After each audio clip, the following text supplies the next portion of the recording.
Bonjour à tous, je suis Flavio Bonnet, kiné à Paris et co-directeur général de la clinique du coureur. Je vous retrouve dans cette nouvelle capsule vidéo pour la première semaine du déconfinement. Je crois que ça a été vraiment l'entrée dans un nouveau monde pour tous les kinésithérapeutes libéraux où on doit s'adapter de façon à recevoir les patients en sécurité et de façon à se protéger également du virus.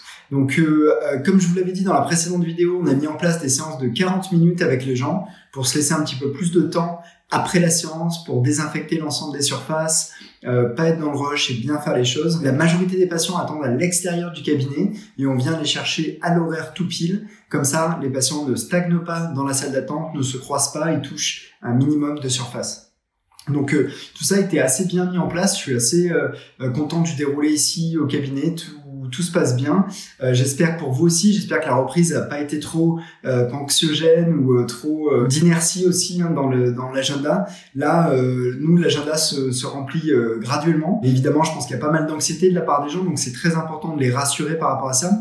Et puis, dans les gens qui reviennent, il y a des gens qui ont vraiment un gros besoin suite au déconfinement. J'ai notamment eu un patient qui était shifté au niveau lombaire. Quand je l'ai reçu la première fois il y a 2 mois, on avait fait ce qu'on avait pu. Avec le déconfinement, ça a été pire. Son shift est majoré maintenant. Il a encore plus mal. Donc vraiment un gros travail là à faire chez ce patient-là. Il y a d'autres patients chez qui le confinement a plutôt apporté des bénéfices, je trouve. Par exemple, des patients qui étaient vraiment en dette de sommeil, qui avaient un manque de sommeil, qui participaient réellement à leur douleur. Ces patients ont vraiment bénéficié de se reposer, de prendre du temps, etc.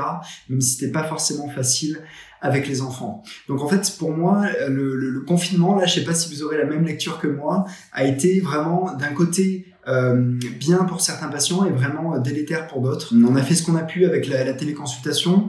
Ça commence à rentrer dans les mœurs. Il y a aussi une grosse inertie là-dessus. J'en ai fait une aujourd'hui avec un ultra trailer qui est partagé entre Paris et Séoul. Et en fait, il s'est fait une blessure là-bas. Il s'entraînait pas mal à cause du confinement. Il s'entraînait tous les jours.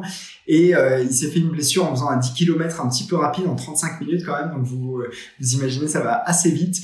Et il s'est fait une blessure au niveau du mollet. Donc là, je l'ai géré en téléconsultation. Donc on a adapté l'entraînement, on a fait un protocole en aigu, etc., etc. C'est assez intéressant à ce titre-là. C'est vrai que pour tout ce qui va être très manuel et où les gens ont besoin d'empathie, quand les patients ont besoin d'empathie, d'écoute, de toucher, c'est vrai que ça va être compliqué et limité la téléconsultation. Mais pour un bon nombre de pathologies, notamment musculo-squelettiques, et c'est là que moi où je suis centré un petit peu spécialisé là-dedans, c'est vrai que dans certaines pathologies musculo-squelettiques, ça va être assez intéressant de gérer les gens en téléconsulte. Donc j'en ai une autre prévue demain. On va voir ce que ça donne. C'est pas forcément évident sur les premiers rendez-vous. Évidemment, je pense que c'est quelque chose qu'il faut que ça rentre dans les mœurs. Mais en tout cas, encore une fois, l'intérêt va être de protéger les gens pour éviter les déplacements trop importants ou en tout cas non nécessaires si on peut les guider simplement par de la téléconsulte et puis privilégier des conditions sécuritaires et du temps accordé aux patients au cabinet. Voilà, j'espère que la reprise s'est bien passée pour vous. N'hésitez pas à nous dire en commentaire comment ça a été. N'hésitez pas à partager cette vidéo. Je vous dis à très très bientôt et bonne reprise à tous.